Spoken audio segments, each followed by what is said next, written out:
Brother,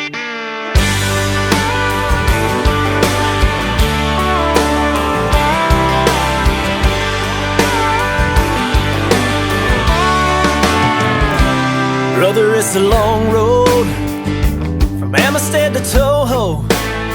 Doesn't matter which way you go, the miles are all the same. When you finally get there, when you pull the cover off, then it's time to get a little bit lost out on the lake. Hello, outdoors fans. Welcome back to another episode of KPM Outdoors Podcast. This is episode 7. I'm going to start off by apologizing for not getting a podcast out the last 2 weeks. Things have been crazy busy with new baby and tournament season, trying to get it kicked off, which started this past weekend, and trying to plan for a house, to get a house moved in and all of that. So trying to get ready for all that stuff. So it's been kind of hectic for me over the last couple weeks, and I didn't have time to record between work, my full-time job, my part-time job, trying to get ready for the house, all that stuff, get ready for tournament season. So I apologize to the viewers and listeners that I didn't get one recorded over the last 2 weeks. So I'm 2 behind, unfortunately. So hopefully we can either catch up, or I'll make up for it somehow with dropping some surprise ones here or there throughout the year, hopefully. So this week I was going to try and do a recap over Tenkiller tournament, Tulsa Southside Hookers Tenkiller tournament this past weekend. As many of you know, at least the Oklahoma guys, or the guys that are close to Tulsa area, Tulsa, know that Oklahoma, kind of the whole Midwest, really had some pretty bad weather last week. So it was not the easiest tournament, first of all. We had ice and snow and freezing temperatures and all of that. And the weekend before the tournament, it was 70 degrees up until Monday. And then Tuesday, the weather came in and it stayed below freezing until late Friday afternoon. So the fishing was getting pretty good up until the freeze came in, and then it just kind of tanked. So, but what happened is we were supposed to fish on Saturday. They were going to move our tournament times from safe light to 3. They were going to push us back and start us at 10 and weigh in at 3:30. And then what Charles decided to do is just push the tournament to Sunday because the weather was better on Sunday. So he was going to allow us a little extra fishing time if we pushed to Sunday. So he pushed us back to Sunday fishing times. Everybody got to start fishing at 9 o'clock. First flight checked in at 3. Second flight checked in at 3:30. I was in the first flight. Obviously, that stinks this time of year, but because obviously as the sun gets up and it gets warmer, the bite tends to get a little better in the afternoon. So that 30 extra minutes in the afternoon could have really helped. I say it could have really helped. It could have helped somebody. I don't know that it could have helped us, because me and my partner Jimmy Thomas did not have a good tournament. We actually had a couple good practice days. We went over the Saturday before, the Sunday before, when the weather was still nice, and we found us a little pattern to work on. And I kind of knew going into this that the best way to probably win was going to be just live scoping with an A-rig or jerk bait, trying to live scope fish. So the first day of practice that we had, which was, like I said, the Sunday before, we went over there and I just fished it the way I traditionally fish it, general stretches of bank, and we had a pretty good practice. We caught 2 largemouth that were 4-ish pounds. We caught several other fish that would have been borderline 16-inch keepers, because the slot limit there is 13 to 16. So you got to have 16 or over to keep them. And so we probably had close to a limit, and we didn't measure all those that were pushing it, so we might not have had a limit, but we would have had a decent bag in what we did catch. Fast forward to second day of practice. Granted, like I said at the beginning, Monday we had 70-degree temperatures, and then Tuesday through Thursday it was sleeting and snowing and ice and below freezing and teens and single digits and just crappy weather. And then on Friday, at this point we still thought we were fishing on Saturday, so me and Jimmy decided we were going to actually try and go over. I was going to take time off work. We were going to go over Friday afternoon and fish for 3 or 4 hours with the high of 34, which is like that's insane, right? But we were going to do it because it's what us tournament anglers do. We're kind of crazy. But Charles ended up pushing our tournament back to Sunday, which was kind of a blessing because I didn't have to take any time off work. Plus, it let us go have a full practice day on Saturday. So we went back over there on Saturday. We delayed getting there. We didn't get there till like 9:30 because it started out in the teens that morning. So we let it warm up a little bit. And I was shocked. We were one of the only teams there practicing on Saturday. I was very surprised about it. I mean, there were a few boats, but not like there normally would be for a Southside event. And practicing that day, we kind of decided we were going to try and do the live scope deal because we felt like that was going to be the best way to win. So we spent 3 or 4 hours doing that. And I caught a couple smallmouth kind of out off of a main lake point, just live scoping. And I caught 2 smallmouth, where I caught one and Jimmy caught one, that were both, I mean, mine was 4 pounds probably, and Jimmy's was 3.5. And there were a ton of fish on that point. So when we caught the 2, we left because we thought, well, hopefully they'll stay. They're smallmouth. So you just never know with those finicky, crazy turds. I hate chasing smallmouth for a tournament because you can't ever count on them. They're like ghosts, literally. And of course, my biggest fear was they're here today, we'll show up in the morning and they'll be gone. And me and Jimmy spent 4 hours live scoping, caught those smallmouth, and then decided to go. And I caught another largemouth also that was about 4 pounds. So I mean, we were on pretty good bags. So we knew we had the right ones doing that. So we determined that that's probably what we should spend all day doing on Sunday. And we agreed that starting on that point where the smallmouth were was going to be our best bet to start because there were so many fish on it. You could see them on live scopes. They were everywhere. Now, granted, some of those were probably not bass. I will say that. Some of them weren't bass, but you could tell by live scope that they weren't. But a lot of them were, and you could tell that they were. So we pulled up on the point. Of course, we get there 15 minutes before we can start fishing. So 8:45, 8:40, something like that. We're there plenty early. And at first, I just spot locked down. I was like, well, we got time to kill. And then I got to thinking, I probably ought to just go start scanning. And I got up on the trolling motor and just started panning around with live scope on that point. And, dude, it was like a freaking ghost town. So, of course, my worst nightmare, the thing that I thought was going to happen, naturally happened. Those smallmouth were there on Saturday. We showed up on Sunday, and they were gone. No surprise. They're freaking smallmouth. Just blows me away. They roam so much.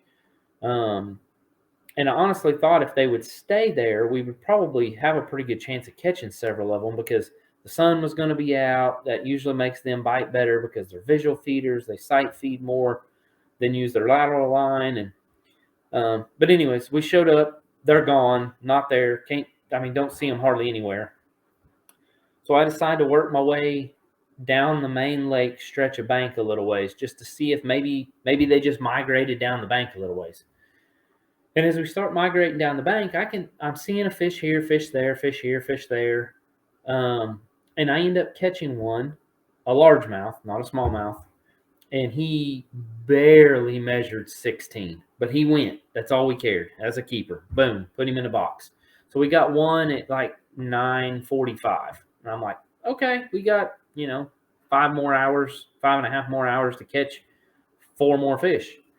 Not a problem. I mean, this live scope thing, we did pretty well with it yesterday in just 2 or 3 hours, so we should manage. And we went and run it, and I just I don't know what the deal was. I just guess I wasn't around any of the actively eating or actively feeding bass, because I would see one on live scope that I'm pretty positive was a bass. Just because I've looked at them so much on live scope, you can pretty well tell which ones are and which ones aren't. And I don't know. I would throw an A-rig at them, and my A-rig, they would either do one of two things. They either wouldn't even look at it, or they would run from it. The only thing I could really even get a follow or a reaction to was just a single swim bait, which is what I caught the largemouth on the first thing in the morning. So I started throwing it a lot, the single swim bait, and I would get followers, but I never could get a taker. And I just don't think we were around the actively feeding fish. I mean, it's the frustrating part for me. We ended up only having one keeper, so we ended up finishing like 33rd. Thankfully, we had the one keeper, a point saver. Me and Jimmy are trying to qualify for the team championship again. So ultimately, we just want to make whatever our goal is, whatever the top, however many get to go to the team championship. That's where we want to be in AOY. I mean, yeah, the objective is to win AOY like we did last year, but at this point, I really don't care. I just want to make the team championship again, since I kind of hosed us out of getting to go last year. So I want to requalify so I can go. So that little dude was a point saver. So the frustrating part for me and Jimmy was, I know out of the top 8 or 10 boats, something like that, I personally know like 5 of those guys. And every single one of them was doing the exact same thing we were doing. That's what's frustrating for me. And I just never could piece together how to get those fish to eat, or either that, or I just never got around the ones that were actively feeding. And I feel like that's more of it than getting them to eat, because I feel like if you're with the live scope game, I feel like it's more of, if they're an actively feeding fish, they're going to eat it, period. That's from what I've seen. So I feel like, yes, we were doing the same thing that all those guys that I know of in the top 10, those 5 or so that I know, we were doing the same thing they were doing. Just don't think we were around the fish that were actively feeding, and they were. I think that's what the difference was. I could be wrong. That's my theory. I'm sticking to it because it's just what I believe. And I've talked to some of the guys like Keith Allen. I talked to Keith. I talked to Brendan and Brett. Who else? Zane Johnson. I talked to him and his partner Ronnie Allen. So I talked to Zane. Yeah, I just don't feel like I was around the feeding fish, and that's just happens. It's, what do you do? So me and Jimmy have coughed it up as, let's just go to the next one. Just forget about this one and go on. We ended the point season last year winning AOY with 59 points. We're starting the season this year with 33. So we're already over halfway to the amount of points we had last year, which is not good. So we've dug ourselves a hole. We have to dig out of it. I was going to try and get either Brendan or Keith Allen or somebody on, Zane, one of them. I was going to try and get one of them on this week to talk about how they caught them, not where they caught them or anything like that. I don't want them to give that info out, but I would like to start trying to get people on to give feedback on how they caught them, mainly to help people learn how to catch fish. I mean, that's the whole point of this, is to help people, whether you're a tournament angler or just a weekend angler that just enjoys going out and catching fish. The point is to try and help you guys understand how us tournament anglers catch them in these tournaments. But I'm not here to give up spots. Nobody's spots. Mine, Keith, anybody's. That's not what I'm here for. I'm here to just try and help talk about how we caught them. So I decided not to ask any of them on, just because I knew how they were catching them, because they were doing the same thing I was. So I felt like I could explain it well enough. So we'll save them as guests for some other time when they catch them, but good. And I don't know how they caught them. Then we'll have them come on. But so that's how the weekend went. As far as Southside, I don't think there was any other tournaments this past weekend that I know of, at least not major ones. There's a Nichols event coming I believe it's this coming weekend. Then the following Friday, we have the Big Bite Challenge Championship, which is March 11th, which I am fishing. I got a couple buddies fishing it also. So if any of us do well, obviously I'll recap how the people that done well in it caught them. I'll try and get with Nichols and see if I can get somebody from the Nichols tournament to come on and talk. No promises. We're just going to do what we can. Just going to try and, now that tournament season's kicking off, over the next 6 months or 8 months or whatever it is that tournaments go here, I'm going to do my best to recap at least one tournament from the weekend, whether it's Southside, Angler Nation, Nichols, Skeeter, BFL, something. I'm going to try and recap some form of tournament every week if I can. So that's the objective. This was my recap for Tenkiller from this past weekend. And like I said, even though I didn't catch them, I knew how most of the guys in the top did catch them. And so I wanted to recap how I knew a lot of the fish got caught. If I find out some of the other guys in the top 10 caught them another way, or if any of the guys that are in the top 10 are watching this and would like to talk about how they caught them, I would love to have you on and talk about how you caught them, just to help people understand how you guys caught them with the conditions we had. So scoping with an A-rig, because that's the most common. So that's about all I got for you guys this week. It was just a recap over the tournament. Like I said, we got Nichols. I believe there's a Nichols this weekend. Big Bite Challenge, the championship the following weekend on the 11th. Then we're Southside again. On the 12th, you got Angler Nation, which is on Tenkiller. Then on the 19th, you got Southside. And on the 23rd, I have a little police officer's trail. I'm fishing with a friend of mine who's a Tulsa Broken Arrow police officer, or retired Broken Arrow police officer. And we're fishing Tenkiller. So there's a lot going on, plus BFLs and all that mixed in over the next month. So recap videos are going to get really good. It might allow me to start dropping 2 videos a week, especially if they're not more than 15 to 30 minutes. I might be able to start squeezing in two videos a week, but we'll have to see how that goes. Because I really want to start doing some tips and tricks type stuff on the podcast, or talking about, jigs or chatterbaits and things like that, and how I fish them and what I do with them and things like that. So we'll just see what we can do and how much time I have, because like I said, I've got a lot going on with work at 2 jobs and a house coming and a new baby. So, and trying to fish tournaments to qualify for the team championship. So a lot going on, but we're going to make it work. Again, I apologize for no videos for the last couple weeks. We will, we'll get there at some point. So stay in touch. Watch the video. If you haven't subscribed to my YouTube channel or follow me on social media, go check out KPM Fishing I think on YouTube I've got it as Kyle Mullins KPM Fishing, and KPM Fishing on Instagram and Facebook. So go check out my social media pages, follow both of them, and then follow or subscribe to my YouTube channel, the KPM Fishing channel, and stay up to date with what's going on.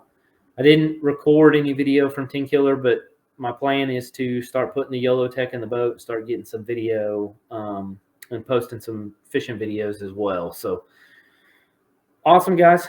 Enjoy, and catch you next week. Tight lines.